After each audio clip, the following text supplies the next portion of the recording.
So I'm going to show you how to schedule a meeting in Zoom, and you can schedule meetings even with the free plan of Zoom, but there are some restrictions. Now Zoom changes some of the options from time to time, so this may be a bit different from previous videos that you have seen.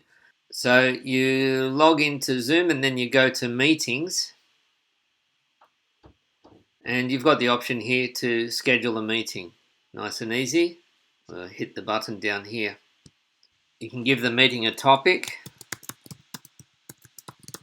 and you can add a description if you want, and you select a date and time. This is in your local time zone or whatever time zone you have set for Zoom. Okay, we'll make this at 10 a.m. Duration, and you can make it a recurring meeting if you want. People can only join the meeting if they have the invitation link or the passcode. But if you want to change the passcode, you can certainly do that here.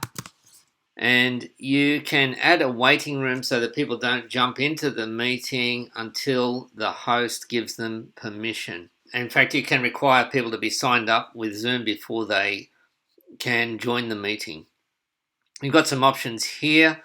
For the video, do you want it to be on or off when you start the meeting? Same with for either for the host or for the participants. And then some more advanced options for the audio as well. Now, you can allow participants to join any time.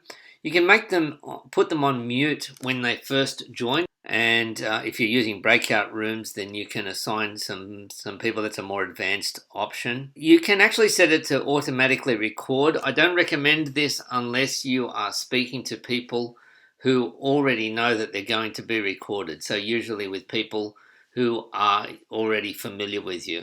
Just as a courtesy, always nice to let people know, hey, I'm going to record the meeting and here is why. And you hit save.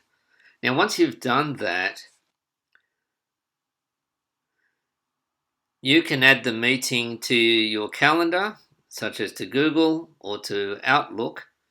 You can copy the invitation and then send that through to people so that they will have the link to be able to join straight away. And then when you're ready to start the meeting, you just hit start. Very simple. So that's it. If you need to get some more information about how to use Zoom, then have a look at either Zoom's YouTube channel or Zoom support, or look at my own YouTube channel because I have a ton of videos there showing you how you can use Zoom.